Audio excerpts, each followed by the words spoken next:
자, 자기가 직장인이어도 언젠가는 또 사업을 할 수가 있어요. 근데 그때 가서 느낄 것들을 오늘 제가 미리 한번 이야기를 해보겠습니다. 사업을 하면서 느낀 건데, 사업가로서 아주 기본적으로 소양을 갖춰야 될 것들이 있다는 거예요. 자, 첫 번째는 돈을 버는 구조에 대해서 내가 시야를 많이 확장해야 된다는 거죠. 자, 내가 지급을 받는 구조예요. 돈을. 자, 어딘가에 소속을 해서 돈을 받는 구조랑 내가 직접 아무것도 없는 상태에서 무에서 유를 창출해 가지고 자기가 뭐 상품이 있다면 어떻게 출시를 해야 되고 어떻게 객단가를 매겨야 되고 어떤 식으로 수익을 고정적으로 만들 것인가, 이건 사업가 입장에서 굉장히 중요하다는 거죠. 어떤 상품이 만들어지는 어떤 과정에서 1단계부터 10단계까지 끝까지 내가 아우를 수 있는 그 안목과 어떤 그 단계마다 일어날 수 있는 변수에 대해서 내가 대처하는 능력을 키워야 된다는 거. 직장인일 때는 내가 보고서를 만들고 기획서를 만들 때 이 업무에 이제 매몰될 때 이 단편적인 업무인 거죠.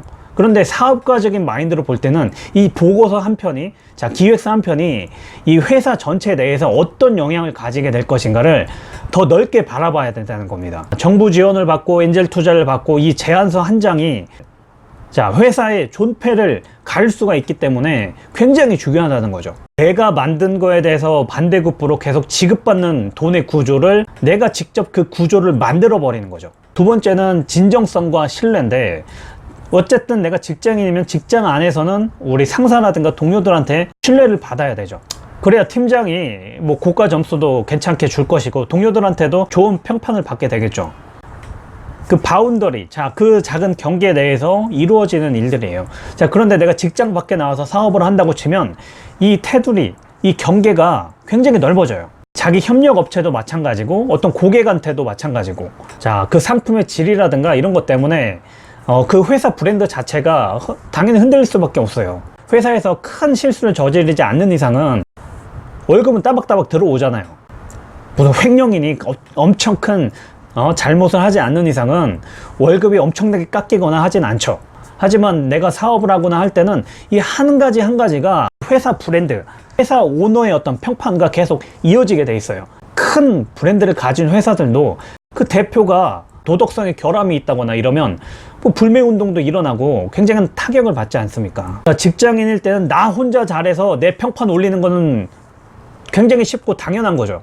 근데 내가 사업을 하고자 한다면 오너로서의 어떤 평판이나 이런 것들은 당연한 거고, 내 상품에 따라 그 회사의 브랜드가 흔들릴 수도 있다는 거예요. 신경 써야 될 것들이 늘어날 수밖에 없겠죠. 그리고 세 번째는 가치인데, 가치.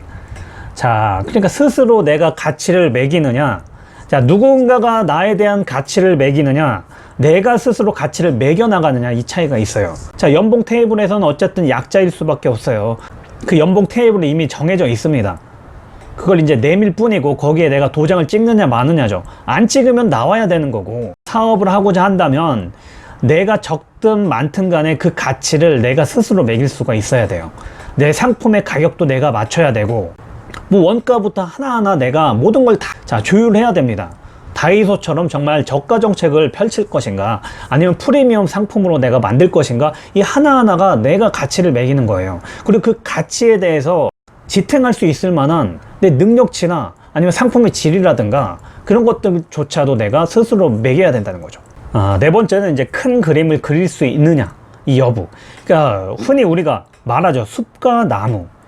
그러니까 직장에서는 자, 내 몸 하나 간수 잘하면 됩니다. 내가 욕심이 있다면 저 위까지 올라가기 위해서 더 노력을 하면 되고, 자기 사업을 한다고 치면 내 인생과 직결이 돼요. 자, 직원이 있으니까 또 직원의 인생과 직결되는 일을 내가 하고 있단 말이에요. 하고 있는 일 하나하나가 누군가의 인생에 영향을 주고 있다는 거예요.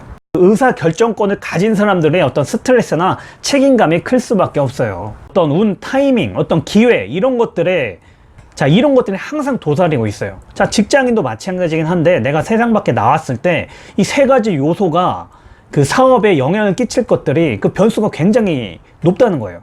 이게 다른 말로 말하면 리스크죠. 근데 이 리스크가 말 그대로 이제 위험 자체뿐만 아니라 이거를 내가 바라보는 시야에 따라서 이걸 내가 이겨낼 수 있느냐 없느냐, 버티느냐 아니면 그대로 포기하느냐, 그 갭이 굉장히 크다는 거예요.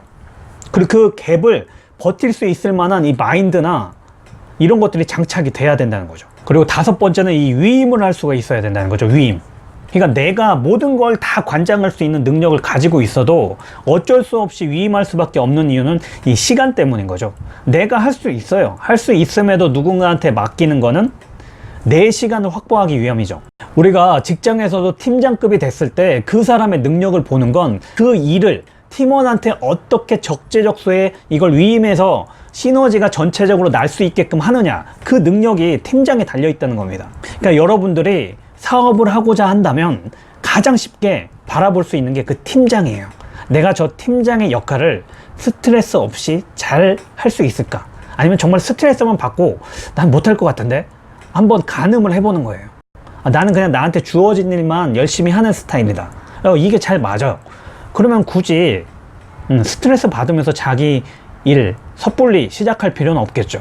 하지만 나는 뭔가 위임도 잘하고 적재적소에 뭔가 분리하고 이런 것들이 뭔가 맞아요.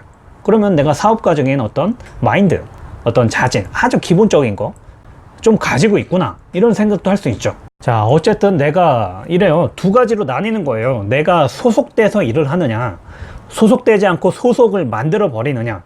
이 두 가지 축에서 우리는 사회생활을 하고 돈을 벌고 있어요. 모두가 직장인이면 또 사회도 안 돌아가겠죠. 모두가 사업가면 또 세상이 돌아가지도 않겠죠. 자기가 맞는 일을 찾으면 되는 거예요.